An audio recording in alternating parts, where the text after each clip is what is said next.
வணக்கம். ஐ ஆம் மாணிக்க வாசகம், ஃபார்மர் டிஎஸ்பி ஃப்ரம் தஞ்சாவூர்.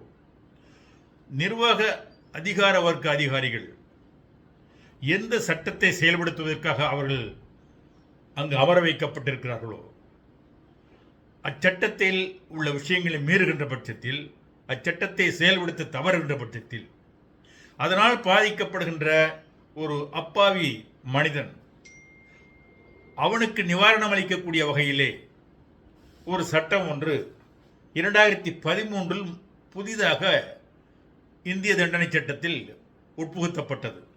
அதுதான் 166 கேபிட்டல் ஏ. அது எப்படி இருக்கிறது என்றால், கன்னித்தீவில் வரும் அல்லவா, ஒரு தலைவலிக்கு ஒரு மருந்து இருக்கிறது. அந்த மருந்து 7 கடல் தாண்டி அங்கு ஒரு பெரிய பூகங்கள், இந்த பூதங்கள் மத்தியில் காவல் காத்து கொண்டிருக்கின்ற ஒரு தாமரை பூக்கு நடுவிலே அந்த மருந்து இருக்கு, அதை கொண்டாந்து கொடுத்தோம்னா தலைவலி போகும் சொல்லி ஒரு கன்னித்தீவில் நிறைய கதைகள் வந்திருக்கு. கிட்டத்தட்ட இந்த சட்டமும் அப்படிதான் இருக்கு. உதாரணமா, இப்போ காவல் நிலையத்திற்கு மனு கொடுக்க போறீங்க, ஆணாக இருந்தாலும் சரி பெண்ணாக இருந்தாலும் சரி, தன்னுடைய உடலுக்கும் உயிருக்கும் ஒரு ஆபத்து ஏற்படுகிறது அல்லது தனக்கு ஏற்பட்ட ஒரு துன்பத்தை, ஒரு குற்றத்தை புலன் விசாரணை செய்கின்றதற்கு ஒரு புகாரளிக்கின்றார்கள். அதில் சட்டத்தில் உள்ளபடி செயல்படுத்த தவறுகின்ற பட்சத்தில் அப்போ அந்த பாதிக்கப்பட்ட அப்பாவி மனிதன் அடுத்து என்ன செய்வாப்புல, அதுதான் இப்போ கொஸ்டின். அடுத்து உயரதிகாரிகள் பார்ப்பாங்க. அது 154 கிளாஸ் 3 காவல் நிலையத்தில் ஒரு புகார் கொடுக்கப்பட்டு வழக்கு பதிவு செய்யல, ஒழுங்காக புலன் விசாரணை செய்யவில்லை என்றால் அவர் எஸ்பியை பார்க்கலாம், மாவட்ட எஸ்பியை பார்க்கலாம். எஸ்பி அதில் காகனைசன்ஸ் பிரைமா ஃபேஸி இருக்கும் பட்சத்தில் அது தக்க நடவடிக்கை எடுப்பதற்கு உத்தரவிடுவார். அதிலேயும் நடவடிக்கை எடுக்கவில்லை என்றால் அவர் 156 சிஆர்பிசி அது பிரகாரம் ஒரு டைரக்ஷன் பெட்டிஷன் லோக்கல் மேஜிஸ்ட்ரேட் கோர்ட்டில் ஃபைல் பண்ணி வழக்கு பதிவு செய்வதற்கான ஒரு டைரக்ஷன் வாங்கலாம். இது இவ்வளவு விதிகள் இருக்கிறது. ஆனால் அதெல்லாம் ஒரு ரொம்ப நீண்ட ஒரு ப்ராசஸ் இருக்கிறதுனால சாதாரண மனிதர்களுக்கு ஒரு அந்த அளவுக்கு போய் ஒரு சட்ட நுணுக்கங்கள் தெரிந்து அதை தனக்கு பரிகாரம் தேடிக்கொள்ளக்கூடிய அளவிற்கு முடியாத சூழ்நிலையில் என்ன பண்ணுறது?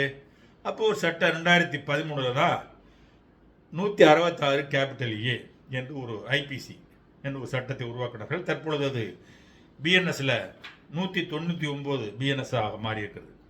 அது என்ன சொல்லியிருக்குன்னு சொன்னால், பொதுவாக ஒரு வழக்கை புலன் விசாரணை செய்கின்ற பொழுது சட்டம் என்ன டைரக்ஷன் கொடுத்துருக்கிறதோ,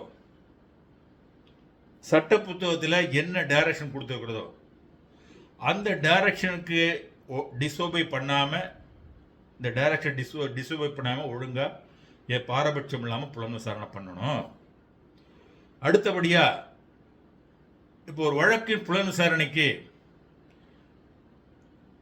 இன்னாரெல்லாம் காவல் நிலையத்தில் கூப்பிடணும் கூப்பிடக்கூடாதுன்னு சொல்லிட்டு ஒரு சட்டப்பிரிவு இருக்கிறது.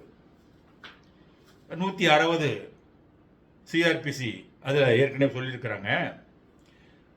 15 வயதுக்கு உட்பட்ட சிறுவர்கள், 65 வயதுக்கு அதிகமான சீனியர் சிட்டிசன்ஸ், பெண்கள், உடல்நிலை சரியில்லாதவர்கள், மென்டலி இல் பர்சன்ஸ், இவங்களெல்லாம் காவல் நிலையத்திற்கு வாங்க, விசாரணைக்கு வாங்கன்னு சொல்லி கூப்பிடவே கூடாது. திஸ் இஸ் கிவன் இன் லா.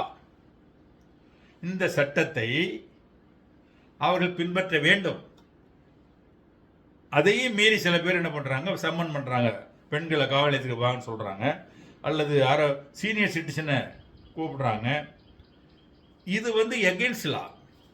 இப்போ இது மாதிரி ஒரு தவறுகள் பண்ணுறாங்க அப்படிங்கிற பொழுது என்ன செய்கிறது அப்படிங்கிறது தான் இந்த 166 கேபிட்டல் ஏல சொல்லியிருக்காங்க. இப்போது அது 199 பிஎன்எஸ் ஆக மாறி உள்ளது.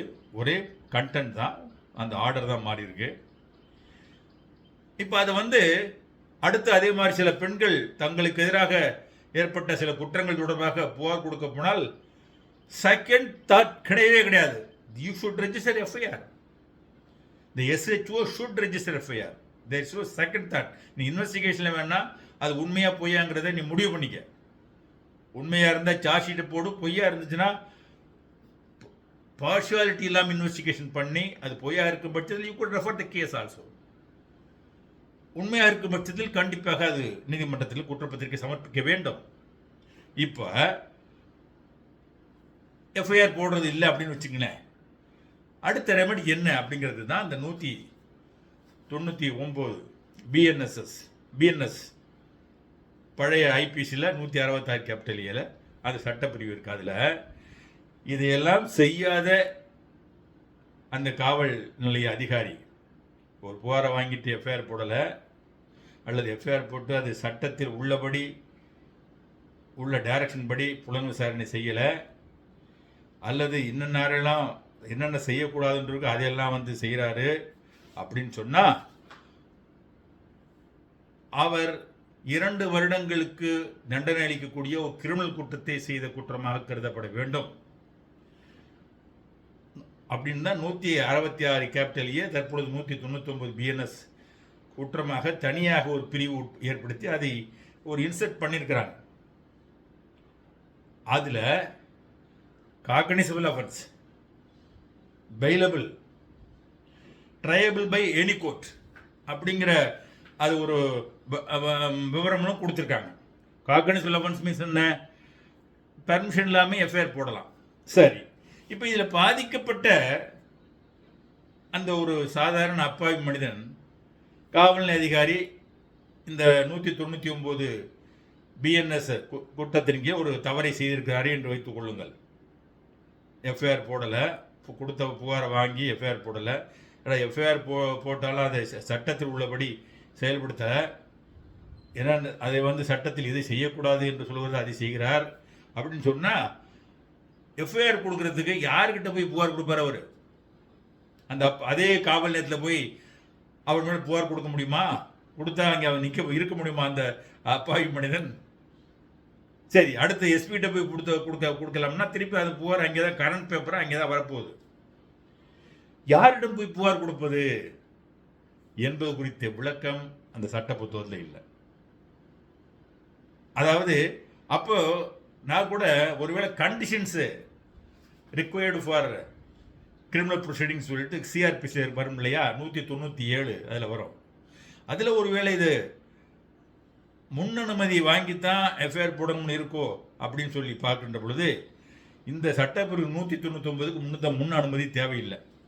எஃப்ஐஆர் போடுறதுக்கு, வழக்கு பதிவு செய்யறதுக்கு, கிரிமினல் ப்ரொசீடிங்ஸ் தொடங்குறதுக்கு முன் அனுமதி தேவையில்லைன்னு சொல்லி தெளிவாக இருக்கு. அப்படின்னா இந்த 199 பிஎன்எஸ் குற்றத்திற்கு யாரிடம் போய் புகார் கொடுப்பது?